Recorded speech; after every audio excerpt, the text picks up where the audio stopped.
Ancion and Eve from Washington, D.C. You are from the winners of Cadena initiative. But that's not the important thing. The important thing is that you are going to help many people. Tell us a little bit, what was the problem you detected that it was needed to be solved? Okay, so the problem that we detected was that there were many Syrian refugees who are currently staying in Turkish refugee camps, and the one we focused on particularly was the Altınözü camp in Turkey, in Altınözü, the district. And something we wanted to focus on was food access within those camps. Why Turkey and Syria? Why this part of the world when there are, I don't know, refugees many places around the world? Well, in Turkey, there are a lot of Syrian refugees, especially because there's a lot of war in Syria, and so they're fleeing their homes. They're forcefully fleeing their homes, and so they're trying to seek refuge in Turkey, and there's an overpopulation in Turkish refugee camps, which leads to malnutrition and lack of food access. So that's what we wanted to target with our initiative. So the problem is they don't have access to what to eat. They depend on what people send them to eat or what they can get. But you have a solution for that. What is your solution so they don't have to suffer from hunger or not having food? So I'm going to talk about the first part of this initiative, and Sion, I think she's very knowledgeable about the rest. But something that I enjoy it. How you work together. Yeah. Yeah, exactly. So the first part of our initiative, the first part of the process, so we designed this product, which was a self-watering, easy to manufacture, easy to operate, self-watering raised vegetable bed. And I know that sounds very something like what you have at the back. Yeah. With self-watering, with we haven't produced it. It was just casualty. It was not made for it, but it's alright. Yeah, exactly. So basically, the way it worked was there were 3 holes. So basically, there were like 3 holes at the top. 3 holes lining, so it was split into halves. There was an upper half and a bottom half to the box. There were 3 holes lining the bottom where there were these wicks that were inserted into them, transporting water from the lower half to the upper half, which is where the plant would be.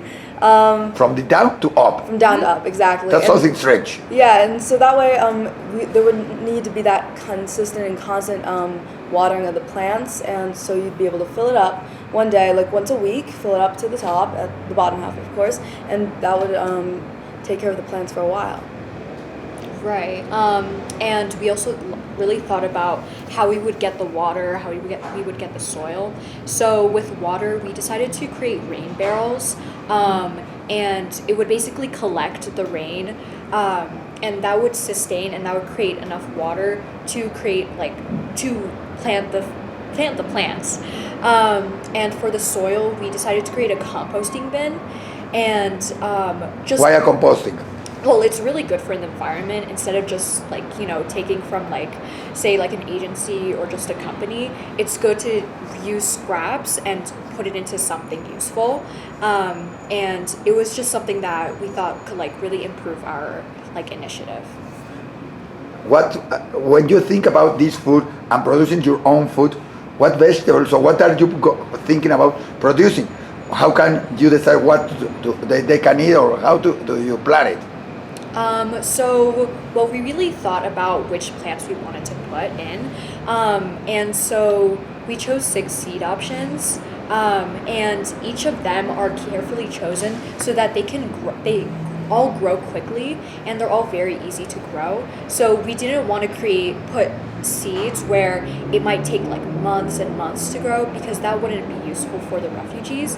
So, and they're all nutritious, which was something that we really wanted to highlight. They're all vegetables, which is healthy. So. Yeah, and I also want to mention that we also made sure that the root depth of each of the plant, it could fit within the root depth of the box. Since the height of the box is about 12.5 inches, we had to select vegetables that would be able to grow within that sort of height, and that which would enable them to not be stunted or stop growing. Tell me something. It looks incredible, the idea.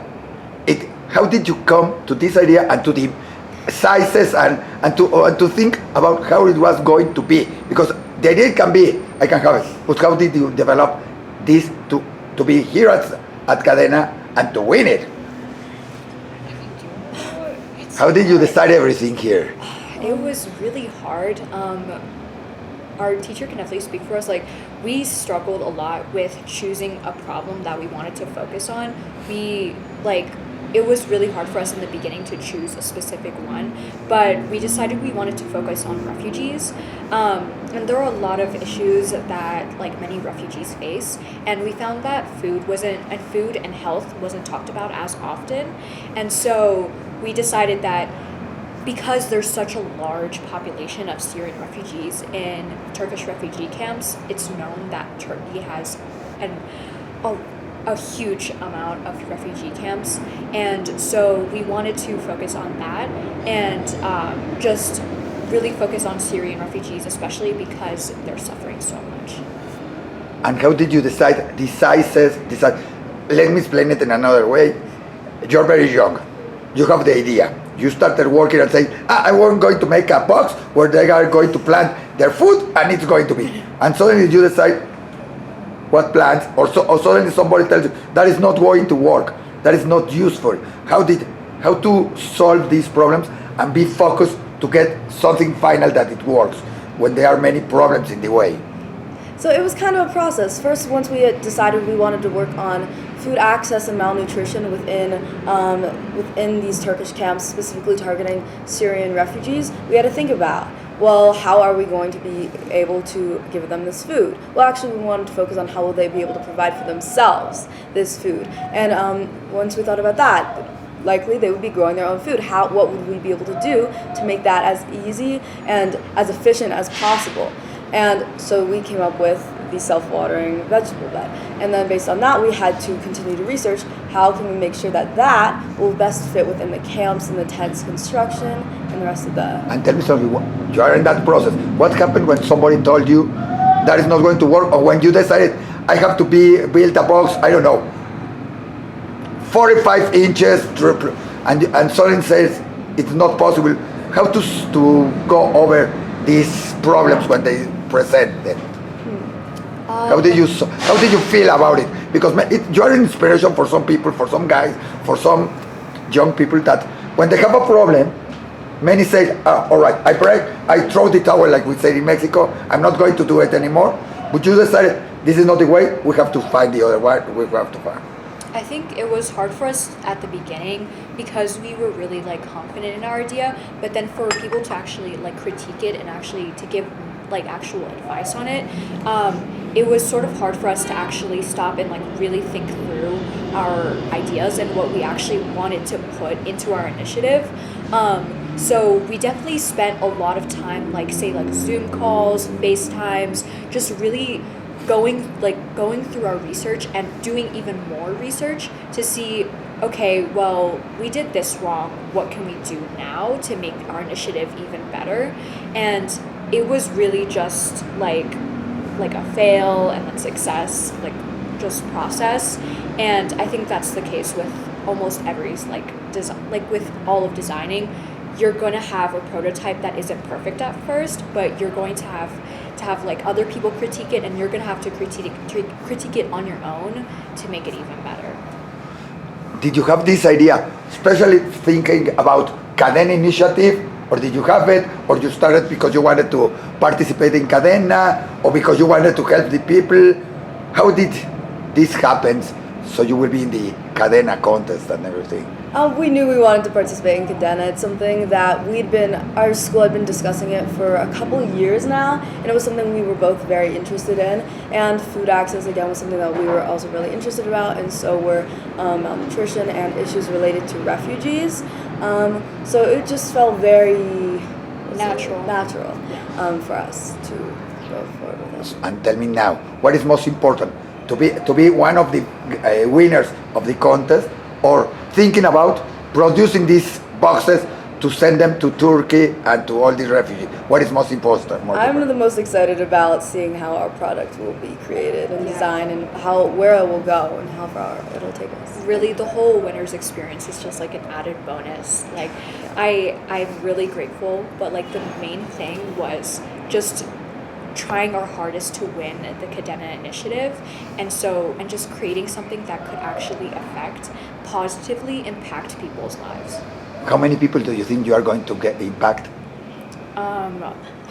Thousands, hundreds of thousands, a lot. Are you going to participate? Are you going to be willing to see this product, to do whatever it needs, so you can take them? Because I'm sure you want to take them to Turkey. You want to take them. We have an entire plan for this. So our first plan was to start off at the Altınuzu camp in Turkey, because it was a small refugee camp, but we thought it would be perfect for our product, and just based on how it first goes in that camp, we hope to spread it to the other Syrian refugee camps within Turkey, and then eventually to the Zatari camp in Jordan, which is the largest Syrian refugee camp in the world. So that's what we hope to do. You know, when you represent Cadena, or Cadena represents not only the Jewish community, it represents all the value of Tikkun Olam, and it represents many things. What is for you the most important thing about Initiative Cadena? What did it leave to you? What is the most important part of this initiative? I can go. Well, for me, I just saw the Cadena initiative as like an opportunity for me, because I come from a background of privilege. I wanted to be able to use that privilege to actually help those who didn't have the same opportunities as me, who didn't get to like be born with like the same privilege that I do. And so just actually seeing an opportunity open up and arise for me to take that chance and to do something impactful on the world, that was really important to me. For you? For me, I think, I'm sorry, can you restate the question? What is the most important? What do you think about this initiative Cadena? What is it for you? What does it leave you? What is the most important value that leaves you? Because they are Tikkun Olam, there is representing the Jewish community around the world, leaving a good name for you, what it means to be. I think that one of Cadena's values that I think Sion and I really tried to apply heavily into our initiative was giving people the tools to provide for themselves and to create their own change. That kind of is what we tried to embody in our entire initiative, giving people the tools to create their own food and to, for example, we tried to design our initiative so that anyone of any age could use it, including children, so that children could use skills involving growing food and apply that to later on in their lives. And last question for that. Yeah. What will you say?